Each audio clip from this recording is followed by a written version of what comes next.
Negara-negara seperti Rusia, Turki, Iran, dan Amerika Serikat memproduksi jutaan ton timun setiap tahun, dengan nilai pasar keseluruhan mencapai puluhan miliar dolar. Namun, siapa yang mengkonsumsi begitu banyak timun ini? Mereka akan kemana? Sebenarnya, sebagian besar timun ini digunakan untuk membuat acar berkualitas tinggi dan produk terkait lainnya. Dalam video hari ini, saya akan membawa Anda untuk memahami bagaimana industri ini memproduksi sejumlah besar timun dalam waktu singkat dan kemana timun-timun ini akhirnya pergi. Pertama, persiapan untuk pengolahan tanah dimulai secara resmi, ratusan hektar tanah digunakan untuk ditanami. Proses ini memerlukan peralatan mekanisasi yang efisien untuk meningkatkan produktivitas. Traktor besar dan mesin pengolah tanah modern digunakan untuk menggemburkan tanah, melunakkan lahan, mencabut gulma, dan meratakan permukaan agar mudah ditanami. Setelah tanah siap, proses penanaman benih segera dimulai, yang dilakukan dengan menggunakan mesin penanam otomatis. Mesin-mesin ini dapat menanam benih timun dengan cepat dan akurat ke dalam tanah, dan melakukan irigasi sesuai kebutuhan melalui sistem penyemprotan otomatis. Memastikan benih mendapatkan perawatan yang cukup setelah berkecambah. Selama proses pertumbuhan tanaman, mesin penyemprot modern bertanggung jawab untuk mengaplikasikan pupuk dan pestisida yang diperlukan untuk memastikan tanaman tumbuh sehat. Sebagian besar pekerjaan dilakukan dengan mesin. Ini tidak hanya menghemat tenaga kerja, tetapi juga meningkatkan efisiensi dan memastikan setiap tanaman mendapatkan kondisi pertumbuhan optimal. Saat timun matang, waktu panen yang tepat juga tiba. Mesin pemanen yang dirancang khusus digunakan untuk melakukan panen dengan efisien, dapat memanen beberapa ton timun per jam. Mesin-mesin ini dengan hati-hati memotong timun dari akar tanaman dan mengirimkannya melalui ban berjalan ke dalam kontainer besar. Seluruh proses ini cepat dan akurat, meminimalkan kehilangan. Setelah timun dikirim ke pabrik, langkah selanjutnya sangat penting. Timun yang diangkut dengan truk besar dibawa ke platform pemuatan, yang dilengkapi dengan lift hidrolik besar dan ban berjalan otomatis. Peralatan ini dapat dengan mudah membongkar timun dari truk dan dengan cepat mengirimkannya ke stasiun konveyor tanpa memerlukan intervensi manusia. Setelah pemuatan selesai, proses pencucian dimulai. Setiap timun dicuci di dalam mesin pencuci otomatis besar. Mesin-mesin ini dilengkapi dengan semprotan bertekanan tinggi, sikat berputar, dan sistem busa yang dapat secara efektif menghilangkan tanah, debu, dan zat berbahaya seperti pestisida. Timun terus bergerak di ban berjalan, setelah melalui beberapa langkah, dicuci bersih tanpa kontak manual, memastikan kebersihan. Setelah dicuci, timun memasuki tahap pemisahan menggunakan mesin pemisah besar untuk memeriksa kualitas.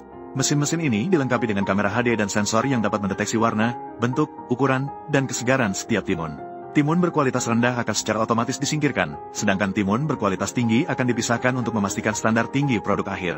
Setelah pemisahan, timun akan masuk ke mesin pengklasifikasi untuk dikategorikan berdasarkan ukuran. Mesin pengklasifikasi ini dapat secara otomatis membagi timun menjadi kategori kecil, sedang, dan besar, lalu mengirimkannya ke area masing-masing.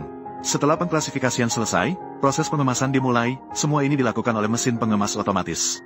Mesin-mesin ini dapat dengan cepat memasukkan timun ke dalam kotak plastik atau kardus dengan ukuran tertentu dan menutupnya, memastikan produk tidak rusak selama pengiriman. Selanjutnya, tanggal produksi dan merek akan dicetak pada kemasan menggunakan mesin cetak. Akhirnya, pada tahap distribusi, timun yang sudah dikemas akan cepat dimuat menggunakan kantong pemuatan otomatis dan dikirim ke pasar grosir supermarket dan berbagai pusat distribusi. Setiap langkah menggunakan peralatan modern tidak hanya meningkatkan efisiensi kerja, tetapi juga menjaga kualitas produk. Oleh karena itu, keseluruhan proses dari pabrik ke supermarket menjadi cepat, higienis, dan efisien. Proses pengembangan yang dikomersialkan adalah alur industri yang besar dan kompleks, di mana setiap tahapan menggunakan mesin otomatis paling canggih.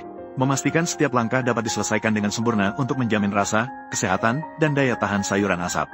Dalam proses ini, timun mulai dipilih dan dikelompokkan setelah dicuci, menggunakan mesin penggolong besar berdasarkan ukuran setiap timun. Timun kecil biasanya dipilih untuk membuat sayuran asap karena lebih mudah difermentasi dan memiliki rasa yang lebih baik. Pilihan ini tidak hanya mempengaruhi rasa produk akhir tetapi juga meningkatkan efisiensi produksi. Selanjutnya, timun dikirim ke mesin pemotong otomatis untuk dipotong. Mesin pemotong ini dapat memotong ribuan timun dengan presisi setiap menit, memastikan setiap potongan memenuhi standar. Timun yang telah dipotong dikirim ke bak pencampur besar dari stainless steel, di mana bahan-bahan yang diperlukan untuk membuat sayuran asap ditambahkan, seperti cuka, air, garam, gula, mustard, bawang putih, dan rempah-rempah lainnya. Bak pencampur ini dapat otomatis mencampurkan semua bahan dengan proporsi yang tepat untuk memastikan rasa setiap batch konsisten. Setelah pencampuran selesai, sayuran salai akan dikirim ke tangki fermentasi besar untuk disimpan pada suhu dan kelembapan tertentu. Tangki-tangki ini dilengkapi dengan sistem kontrol otomatis yang dapat mengatur suhu, kelembapan, dan waktu fermentasi. Selama proses fermentasi, timun akan menghasilkan rasa asam, pedas, dan manis yang membuat sayuran salai lebih lezat, sehingga meningkatkan daya saing produk di pasar. Setelah fermentasi atau pasteurisasi selesai, proses pengemasan dimulai. Sayuran salai diisi ke dalam botol melalui jalur pengisian otomatis besar yang dapat mengisi ribuan botol secara cepat sekaligus. Selanjutnya, tutup botol disegel menggunakan mesin penyegel untuk mencegah udara atau bakteri masuk, dan setelah penyegelan, proses penempelan label dan pengemasan dimulai. Mesin label otomatis akan menempelkan label yang berisi logo merek, tanggal produksi, masa simpan, dan informasi lainnya pada setiap botol. Kemudian, botol-botol akan dikirim ke mesin pengemas, di mana mereka dimasukkan ke dalam kotak kardus atau kantong plastik. Terakhir, sayuran salai yang telah dikemas akan dimasukkan ke dalam truk besar melalui kantong pemuatan otomatis. Truk-truk ini akan mengirimnya ke berbagai supermarket, pasar grosir, dan pasar internasional, memastikan konsumen dapat dengan mudah membeli produk segar. Video ini sudah berakhir. Teman-teman, jangan lupa untuk menyukai, mengikuti, dan membagikannya agar lebih banyak orang tahu tentang konten menarik ini.